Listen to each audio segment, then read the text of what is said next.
નમસ્કાર, આપ જોઈ રહ્યા છો JKS ગુજરાતી વાત કરતો મહારાજા કૃષ્ણકુમારસિંહ ભાવનગર યુનિવર્સિટી દ્વારા જાહેર કરાયેલ સેમેસ્ટર 1ના પરિણામમાં ખૂબ જ મોટો છબરડો થયો હોવાનો વિદ્યાર્થીઓનો દાવો। હાલ NSUIના નેતા તમામ સેમેસ્ટર 1ના વિદ્યાર્થીઓને લઈને યુનિવર્સિટી ખાતે પહોંચ્યા હતા। અગાઉ સેમેસ્ટર 1ની લેવામાં આવેલી પરીક્ષામાં સબ્જેક્ટ બહારના પ્રશ્નો પૂછાયા હોવાના વિદ્યાર્થીઓનો દાવો। હાલ સૌથી વધુ વિદ્યાર્થીઓ કુલપતિ ઓફિસની બહાર હલ્લાબોલ કરી વિરોધ કરી રહ્યા છે। સેમેસ્ટર 1ની પરીક્ષામાં કુલ 16,000 વિદ્યાર્થીઓના ભવિષ્ય પર અસર પડશે તેમ છે।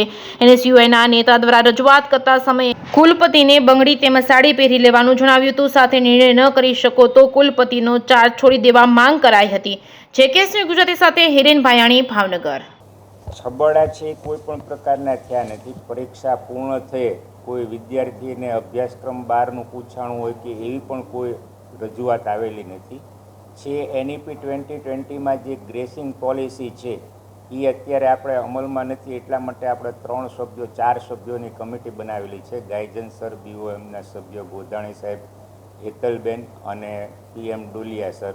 તો એ કમિટી છે એ આજે 3 વાગે છે એનો રિપોર્ટ છે એ જમા કરાવવાનો છે। એના આધારે આપણે ગ્રેસિંગ છે એનો નિર્ણય સત્વરે વિદ્યાર્થીઓના હિતમાં લેશું।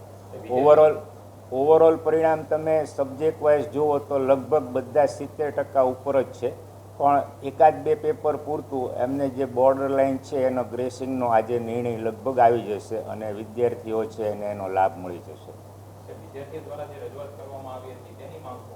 ને એ લોકોની કોર્સ બારનું એક રજૂઆત હતી, જે પેપર પૂરી થયા બાદ કોઈ પણ એક્ઝામમાં આવી રજૂઆત આવેલી નથી।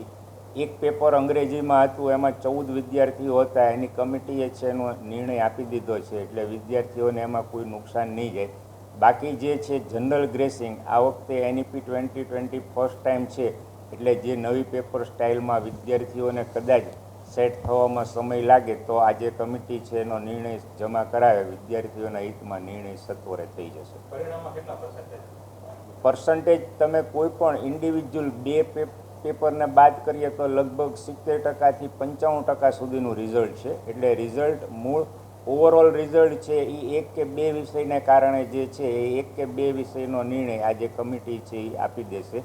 અને આપણે વિદ્યાર્થીઓને ત્યાં સુધી વિદ્યાર્થીઓના હિતમાં કીધું છે કે જો કોઈને અન્યાય થાય અને રીએસેસમેન્ટ કરાવે અને ચેન્જ આવે તો આપણે વિદ્યાર્થીઓની ફી છે એ પરત કરશું। આજે કમિટીના અહેવાલમાં પણ એ કદાચ ઉલ્લેખ થઈને આવી જશે, એટલે વિદ્યાર્થીઓને 1% અન્યાય નહીં થાય એની હું ખાતરી આપું છું। તાજેતરમાં યુનિવર્સિટી દ્વારા સૌપ્રથમ ગયા અઠવાડિયે એક તો આપણી યુનિવર્સિટી દ્વારા સેમેસ્ટર 1નું પરિણામ અત્યાર સુધી જાહેર કરતા નહોતા। ગયા અઠવાડિયે BCA અને BBAનું રિઝલ્ટ ડિક્લેર કર્યું, જેનું રિઝલ્ટ ખાલી 45% રિઝલ્ટ હતું।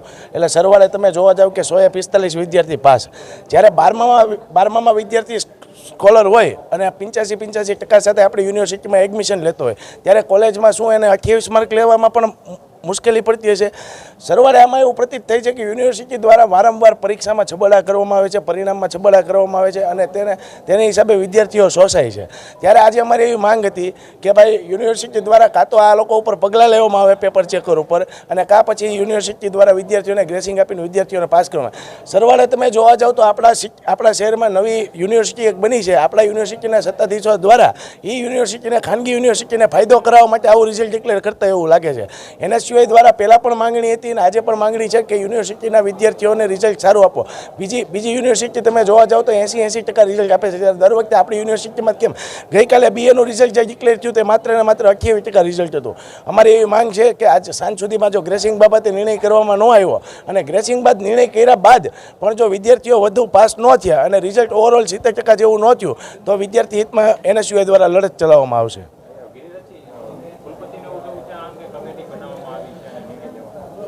દર વખતનો નિયમ છે આપણા પહેલી વાત તો એ હું પહેલાં પણ જણાવું તો અત્યારે પણ જણાવું છું કે આ જે કુલપતિ છે MM ત્રિવેદી એક કઠપૂતળી છે, એને કોઈ પણ જાતની આવડત છે નહીં। દર વખતે તમે એની પાસે કોઈ રજૂઆત લઈને જાઓ ત્યારે કમિટી ઉપર જીવે છે। આ વિદ્યાર્થી હિતનો નિર્ણય હતો, આમાં કમિટીની જરૂર જ નહોતી। વિદ્યાર્થી હિતમાં જો કુલપતિ ધારત તો ત્યારે ને ત્યારે રિઝલ્ટ પાછું ખેંચી શકે। અને એ જે કમિટીની વાત કરે છે, કમિટી માત્ર BBA અને BCAના રિઝલ્ટ માટે બનાવવામાં આવેલી છે। ગઈકાલે જે રિઝલ્ટ ડિક્લેર થયા તેનું તમે ઓવરઓલ રિઝલ્ટ જો 28%, ત્યારે અત્યારે આ તો જ્યારે એ લોકોને પોતે પાછું જોવાનું થયું, પાછું પૂર્ણ થયું, ત્યારે એવું કહેવામાં આવ્યું છે કમિટી, તમે કમિટીનો રિપોર્ટ જોઈ લેજો, એમાં ખાલી BBA અને BCAની નોંધ મૂકવામાં આવેલી હતી। પણ ગઈકાલે જે BA BComના રિઝલ્ટ ડિક્લેર થયા તે 28% છે। અમારી એવી માંગ છે કે તાજેતરમાં જાહેર થયેલ તમામ સેમેસ્ટર 1ના વિદ્યાર્થીઓને ન્યાય મળે। સાડી અને બંગડી મૂકવાનું કારણ એ છે કે આ યુનિવર્સિટી દ્વારા વિદ્યાર્થીઓને સરવાળે હેરાન પરેશાન કરવામાં આવે છે. આપણી યુનિવર્સિટીના વિદ્યાર્થીઓને બહાર કોઈ જાતનો રેન્ક મળતો નથી.